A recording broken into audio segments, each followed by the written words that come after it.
કોંગ્રેસ સાંસદ રાહુલ ગાંધીએ ફરી એકવાર ચીનને લઈને કેન્દ્ર સરકાર પર નિશાન સાધ્યું છે। હાલમાં ચીને જાહેર કરેલા નવા નકશામાં અક્સાઈ ચીન અને અરુણાચલ પ્રદેશને તેમનો હિસ્સો જણાવવામાં આવ્યો છે। તેના પર નિશાન સાધતા રાહુલ ગાંધીએ કેન્દ્ર પર પ્રહારો કર્યા છે। રાહુલે કહ્યું કે હું લાંબા સમયથી આ મુદ્દો ઉઠાવી રહ્યો છું। વડાપ્રધાને ચીનના મુદ્દે દેશને ગેરમાર્ગે દોર્યો છે। ચીને ભારતની જમીન છીનવી લીધી છે અને વડાપ્રધાને આ વિષય પર બોલવું જોઈએ। વધુમાં તેમણે કહ્યું કે વડાપ્રધાન જે કહે છે કે લદ્દાખમાં 1 ઇંચ પણ જમીન ગઈ નથી તે જૂઠ છે। આખું લદ્દાખ જાણે છે કે ચીને આપણી જમીન પર હડપ કર્યું છે। તો નકશાનો મામલો ગંભીર છે કારણ કે તેઓએ જમીન લીધી છે। વડાપ્રધાને આ અંગે કંઈ કહેવું જોઈએ। ઉલ્લેખનીય છે કે ભારતે ગઈકાલે ચીનના નકશામાં દર્શાવવામાં આવેલા અરુણાચલ પ્રદેશ અને અક્સાઈ ચીનને લઈને પાડોશી દેશના દાવાઓને પાયાવિહોણા ગણાવીને ફગાવી દીધા હતા। मैं तो सालों से कह रहा हूं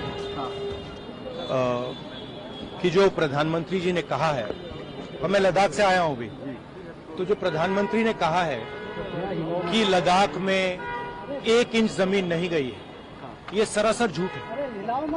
पूरा लद्दाख जानता है कि चाइना ने हमारी जमीन हड़प ली है। तो ये मैप की बात तो बड़ी गंभीर है, मगर इन्होंने जमीन तो ले ली है, तो उसके बारे में भी प्रधानमंत्री को कुछ कहना चाहिए। પીએમ મોદીએ મોંઘવારીના ડામ વચ્ચે રક્ષાબંધનની દેશવાસીઓને ભેટ આપી છે। તેમણે ગેસ સિલિન્ડરના ભાવમાં 200 રૂપિયાનો ઘટાડો કરવાની જાહેરાત કરી છે। આ મામલે તેમણે ટ્વીટ કરી જાણકારી આપી હતી કે રક્ષાબંધનનો તહેવાર આપણા પરિવારમાં ખુશીઓ વધારવાનો દિવસ છે। ગેસના ભાવમાં ઘટાડાથી મારા પરિવારની બહેનોની ખુશીમાં વધારો થશે અને તેમનું જીવન સરળ બનશે। મારી દરેક બહેન ખુશ રહે, સ્વસ્થ રહે, ખુશ રહે આ જ ભગવાન પાસે મારી ઈચ્છા છે। પેટ્રોલિયમ મંત્રી હરદીપસિંહ પુરીએ જણાવ્યું હતું કે પીએમ મોદીએ તમામ એલપીજીના 33 કરોડ કનેક્શન ધરાવતા ગ્રાહકો માટે એલપીજી સિલિન્ડરની કિંમત 200 રૂપિયા ઘટાડવાનું સાહસિક પગલું ભર્યું છે। પીએમ ઉજ્જવલા યોજનાના ગ્રાહકો તેમના ખાતામાં સિલિન્ડરની 200 રૂપિયા સબસિડી મેળવવાનું ચાલુ રાખશે।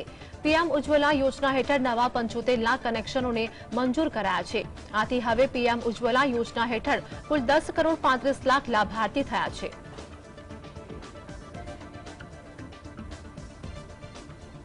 देश की करोड़ों बहनों के लिए भाई नरेंद्र मोदी जी ने एक बहुत बड़ी सौगात, एक बहुत बड़ा तोहफा दिया है कि 33 करोड़ उपभोक्ताओं के लिए एलपीजी गैस सिलेंडर के दाम 200 रुपए कम कर दिए गए हैं। और साथ ही साथ जो प्रधानमंत्री उज्ज्वला योजना के 75 लाख नए कनेक्शंस दिए जाएंगे, जहां प्रति कनेक्शन 36 रुपए खर्चा आता है, उसमें से कोई पैसा उनसे नहीं लिया जाएगा। मुफ्त में कनेक्शन, मुफ्त में सिलेंडर दिया जाएगा।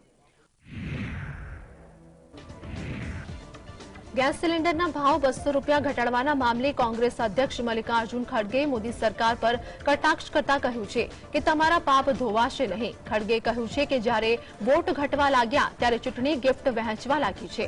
વડાપ્રધાન નરેન્દ્ર મોદીની અધ્યક્ષતામાં કેન્દ્રીય મંત્રીમંડળની બેઠકમાં એલપીજી ગેસ સિલિન્ડરના ભાવ 200 રૂપિયા ઓછા કરવાનો નિર્ણય લેવામાં આવ્યો। તેને કોંગ્રેસે ચૂંટણી સાથે જોડતા કેન્દ્ર સરકાર પર કટાક્ષ કર્યા છે।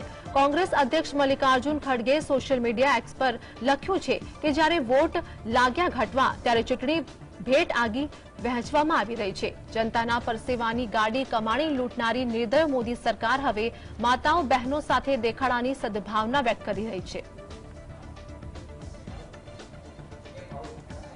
अनुराग ठाकुर जी, ट्यूशन लेने जाइए जयपुर अशोक गहलोत जी से, अगर वो समय देते हो आपको, और समझिए कि कैसे उन्होंने 500 के अंदर गैस सिलेंडर कर रखा है।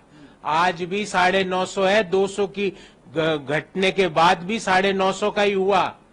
वो उन्होंने वहां पे 500 के अंदर कर रखा है। ट्यूशन लीजिए गुड गवर्नेंस का अशोक गहलोत साहब से, और ये बयानबाजी करने से आप राज्य मंत्री अनुवादक के जॉब से अब पूरे कैबिनेट मंत्री बन चुके हैं, पर अब आगे और इन बयानबाजी से कुछ नहीं होने वाला है। સરકાર એક તરફ એલપીજી ગેસ સિલિન્ડરના ભાવમાં રાહત આપે છે, પરંતુ પ્રજાને ભોજનની થાળીમાંથી દાળ ગાયબ થતી નજર આવી રહી છે। હવે ભોજનમાં દાળ માત્ર અમીરો લઈ શકશે। ગરીબ અને મધ્યમ વર્ગે ભોજનમાં દાળ ભૂલી જવી પડશે। ખાસ કરીને તુવેરની દાળના ભાવમાં સૌથી વધુ ઉછાળો જોવા મળ્યો છે।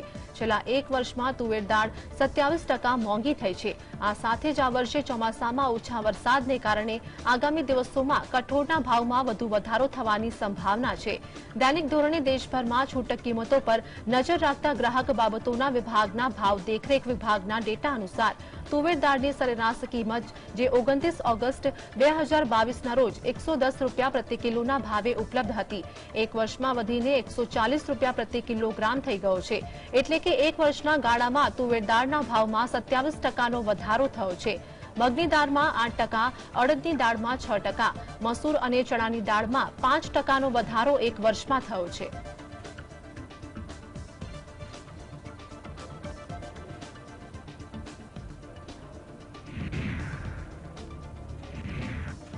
કોંગ્રેસ સાંસદ રાહુલ ગાંધીએ ચીન સરકાર દ્વારા જાહેર કરાયેલા નવા મેપ પર નિવેદન આપતા જણાવ્યું છે કે હું વર્ષોથી કહેતો આવ્યો છું કે વડાપ્રધાને જે કહ્યું કે લદ્દાખે 1 ઇંચ પણ જમીન નથી ગુમાવી તે ખોટી વાત છે। આખું લદ્દાખ જાણે છે કે ચીને કેટલું ઉલ્લંઘન કર્યું છે।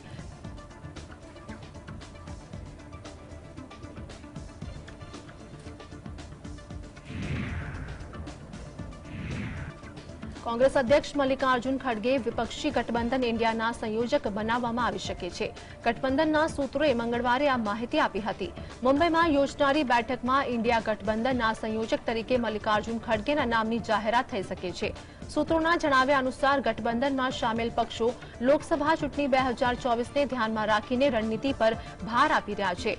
મલ્લિકાર્જુન ખડગે વરિષ્ઠ દલિત ચહેરો હોવાને કારણે હવે તેમને મહાગઠબંધનના સંયોજક પદ માટે યોગ્ય માનવામાં આવે છે।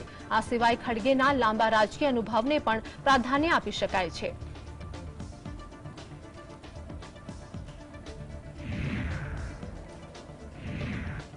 અખિલેશ યાદવે યુપીમાં ફરીથી મુસ્લિમ કાર્ડ ખોલ્યું છે। આ વખતે બસ ડ્રાઈવરની આત્મહત્યાના બહાને યુપીની યોગી સરકારને ઘેરી છે। યુપી રોડવેઝની બસના ડ્રાઈવરે નમાઝ પડવા માટે બસને રોકી હતી, આથી બસ ડ્રાઈવરને સસ્પેન્ડ કરી દેવાતા બસ ડ્રાઈવરે આત્મહત્યા કરી હતી। અખિલેશ યાદવે આ ડ્રાઈવરના પરિવારને વળતર અને ન્યાયની માંગ પણ કરી છે। યુપીમાં નમાઝ અને રોડવેઝ બસને રોકવા બદલ સસ્પેન્ડ કરાયેલા કંડક્ટર મોહિત યાદવનું મેનપુરીમાં ટ્રેનને અડફેટે આવતા મૃત્યુ થયું હતું। કહેવામાં આવી રહ્યું છે કે મોહિતે આત્મહત્યા કરી લીધી છે। હવે આ મુદ્દે રાજકારણ શરૂ થયું છે। કંડક્ટર મોહિત યાદવના મોત પર એસપીએ પીડિત પરિવારમાંથી કોઈને સરકારી નોકરી આપવાની માંગ ઉઠાવી છે।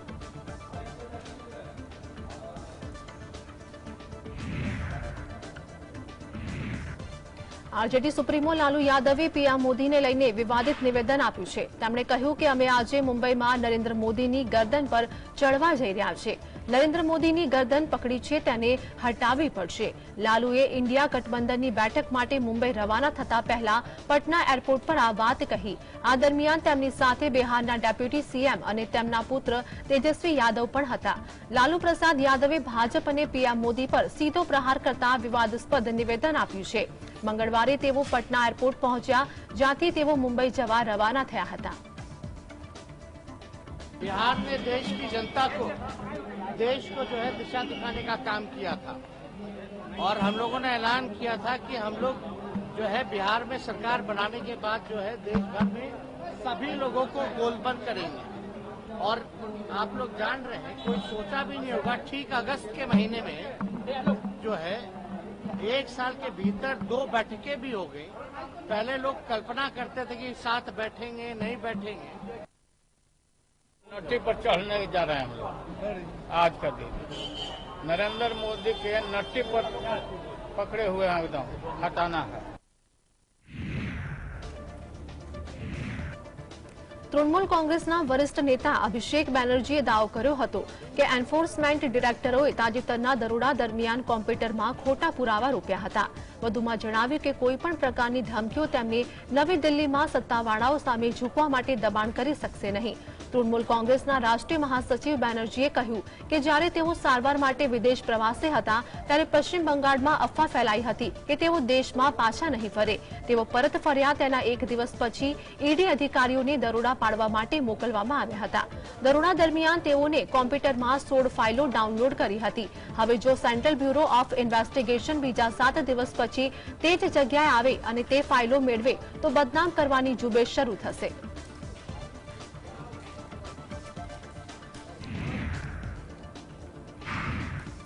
દેશમાં ત્રીજા મોરચાની રચનાની સંભાવનાને સ્વીકારતા એઆઈએમઆઈએમના વડા અસદુદ્દીન ઓવૈસીએ કહ્યું કે તેઓ હંમેશા આગ્રહ રાખે છે કે તેલંગાણાના મુખ્યપ્રધાન કે ચંદ્રશેખર રાવ આ બાબતે પહેલ કરે. તેમણે કહ્યું કે જો ચંદ્રશેખર રાવ આગેવાની લેશે તો દેશમાં ઘણા રાજકીય પક્ષો અને નેતાઓ છે જે તેમાં કૂદવા માટે તૈયાર છે. ત્રીજા મોરચાના ઉદયની સંભાવના વિશે પૂછવામાં આવેલા પ્રશ્ન પર હૈદરાબાદના સાંસદ ઓવૈસીએ કહ્યું કે અહીં ત્રીજા મોરચાની મોટી સંભાવના છે. હું તેલંગાણાના મુખ્યમંત્રીને નેતૃત્વ કરવા માટે કહી રહ્યો છું. જો મુખ્યમંત્રી કેસીઆર નેતૃત્વ કરે છે તો દરેક રાજ્યમાં અલગ અલગ પક્ષો અને રાજનેતાઓ તૈયાર છે. ત્યારબાદ આ સંદર્ભમાં ઘણા કામ થઈ શકે છે.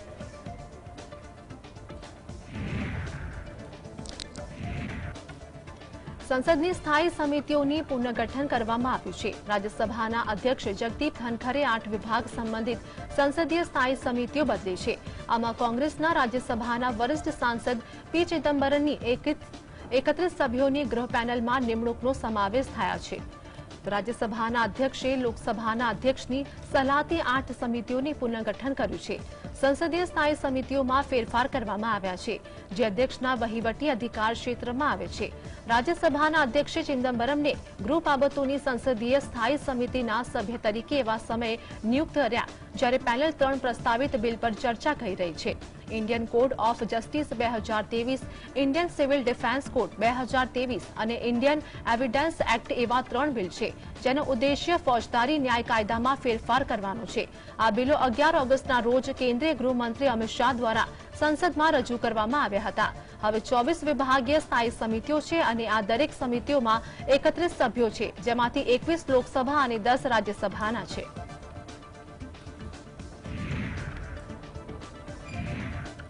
ભારતના સંરક્ષણ પ્રધાન રાજનાથસિંહે કેન્યાના સંરક્ષણ મંત્રી એડન બેયર ડુબલ સાથેની દ્વિપક્ષીય બેઠકમાં હાજરી આપી હતી. બેઠકમાં રાજનાથસિંહે જણાવ્યું કે ભારતે આફ્રિકન દેશો સાથેના તેના સંબંધોને પ્રાથમિકતા આપી છે.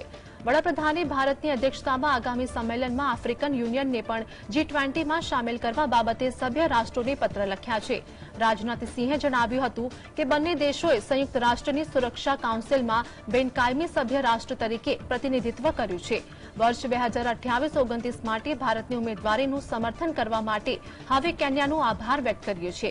દ્વિપક્ષીય બેઠક પહેલા કેન્યાના સંરક્ષણ મંત્રીને ગાર્ડ ઓફ ઓનરથી સન્માનિત કરવામાં આવ્યા હતા. Engagement with African nations.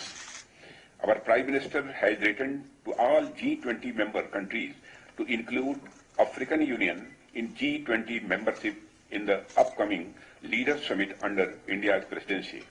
I am happy to note that both our countries worked closely in the UN Security Council in 2021-22 as non-permanent members, and we thank Kenya for their support to the Indian candidature for the 2028-29 term also.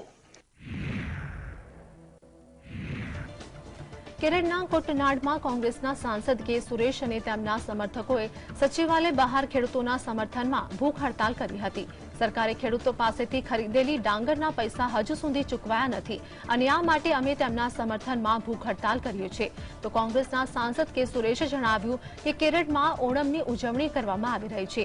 આ તહેવાર નિમિત્તે લોકો અનેક પ્રકારના વાનગી ખાય છે, પરંતુ પ્રદેશમાં કેટલાક ખેડૂતો નાખુશ છે. આ સમસ્યાઓના કારણે ઘણા ખેડૂતોએ તેમના ઘરમાં ઓણમની ઉજવણી કરી નથી. આ માટે અમે પણ સરકાર સામે વિરોધ વ્યક્ત કરી કરવાનો નિર્ણય કરવામાં આવ્યો છે. Wherever Malayalis are living there, they are celebrating Onam and they are having Onam food.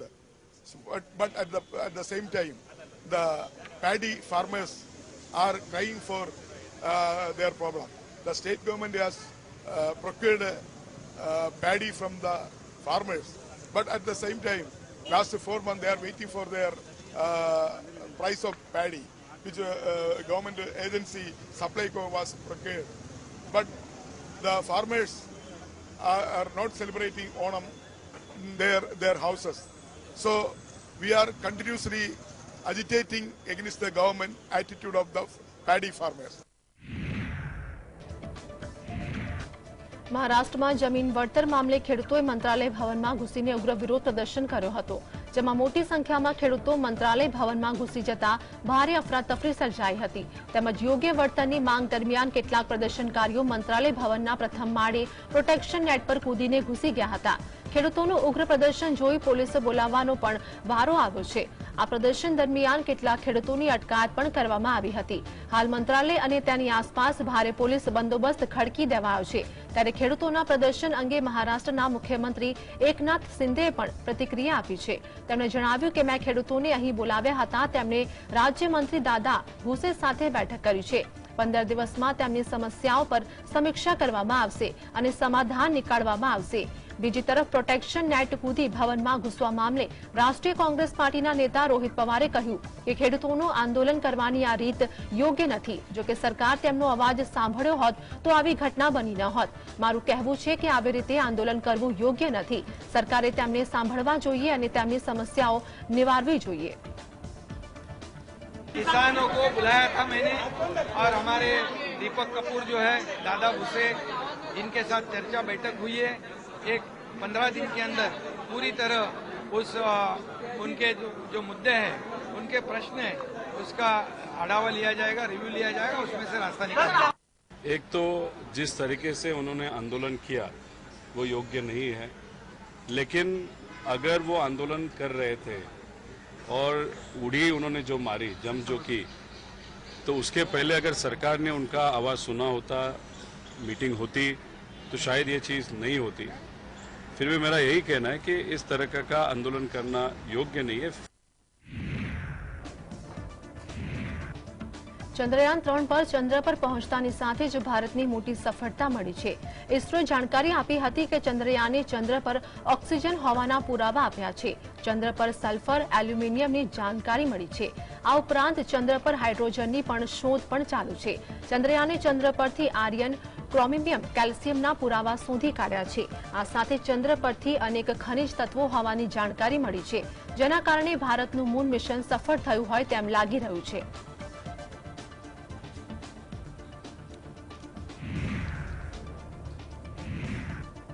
હવામાન વિભાગની આગાહી અનુસાર રાજધાની દિલ્હીમાં વાદળછાયું વાતાવરણ રહેવાની ધારણા છે.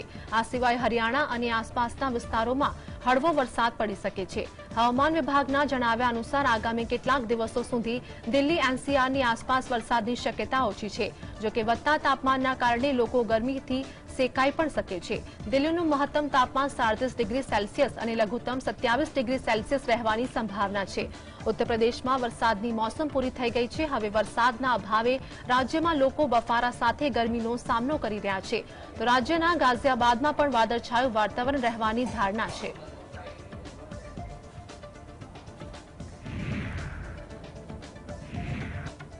આસામમાં પૂરની સ્થિતિના કારણે પ્રદેશના 17 જિલ્લામાં કુલ 1,90,000 લોકો પ્રભાવિત થયા છે. આ સ્થિતિના કારણે શિવસાગર જિલ્લામાં વરસાદ સંભવિત ઘટનાને કારણે એક વ્યક્તિનું મોત નીપજ્યું હતું. આ પછી વરસાદના કારણે મૃતકોની સંખ્યા વધીને 15 થઈ ગઈ છે.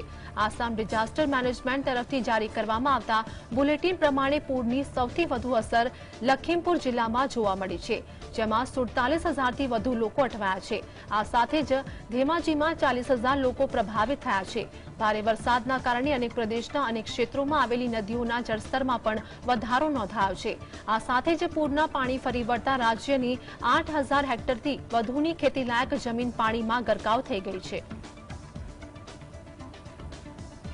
हम लोग के जो बाढ़ पानी हुआ है आपको 2 दिन से हुआ है और हम लोग के जो मैंने पानी जो हुआ है यहाँ क्या बोलते हैं ये हम लोग के यहाँ 100-150 घर के मैंने खेती के नुकसान हुआ है.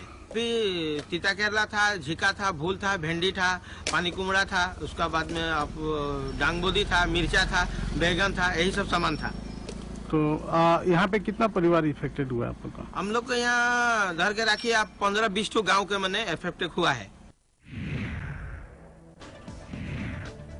72મી મિસ વર્લ્ડ સ્પર્ધાના તમામ સ્પર્ધકો અને ગત વર્ષે મિસ વર્લ્ડનો તાજ જીતેલી કેરોલિનાએ જમ્મુ કાશ્મીરની મુલાકાત લીધી હતી. જમ્મુમાં તેમણે ઝેલમ નદીના કિનારે પળો વિતાવી હતી અને કાશ્મીરી હેન્ડીક્રાફ્ટ મેળાની મુલાકાત પણ લીધી. કાશ્મીરી હસ્તકળા નિહાળી હતી. તેમણે દાલ લેકમાં શિકારાની મજા પણ માણી હતી.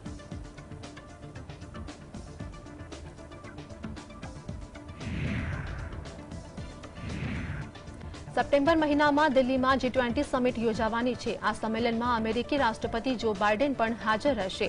વ્હાઇટ હાઉસના પ્રેસ સચિવ કેરિન જીન પિયરે જણાવ્યું છે કે રાષ્ટ્રપતિ બાઇડેન વૈશ્વિક આર્થિક સહયોગના મુખ્ય મંચ તરીકે G20 માટે યુએસની પ્રતિબદ્ધતાને પુનઃપુષ્ટ કરશે.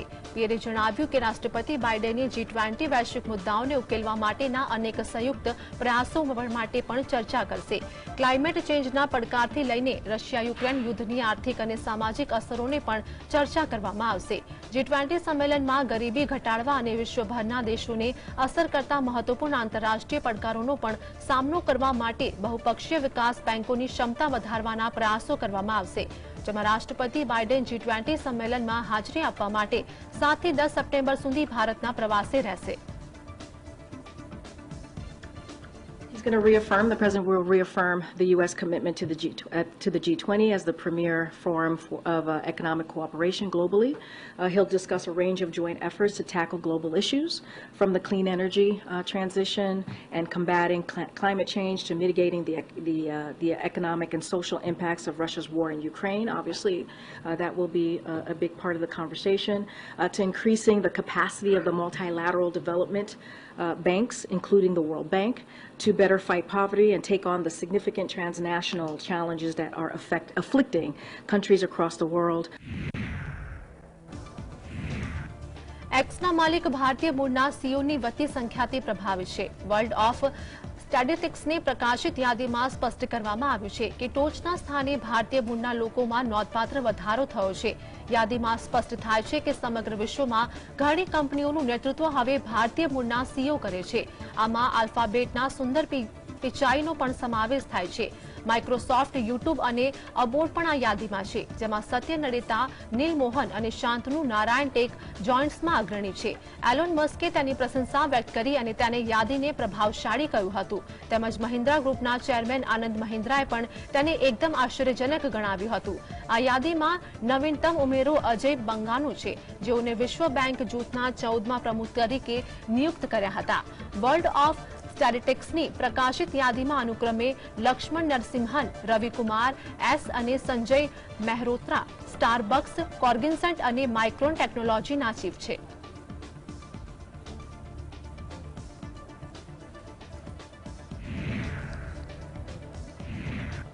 તોશાખાના કેસમાં ઇસ્લામાબાદ હાઈકોર્ટે પાકિસ્તાનના પૂર્વ વડાપ્રધાન ઇમરાન ખાનને મોટી રાહત આપી છે. કોર્ટે નીચલી કોર્ટે દોષિત જાહેર કરવાના નિર્ણય પર સ્ટે આપ્યો છે. આ સાથે જ કોર્ટે પોલીસને ઇમરાન ખાનને તાત્કાલિક છોડવાનો નિર્ણય કર્યો છે.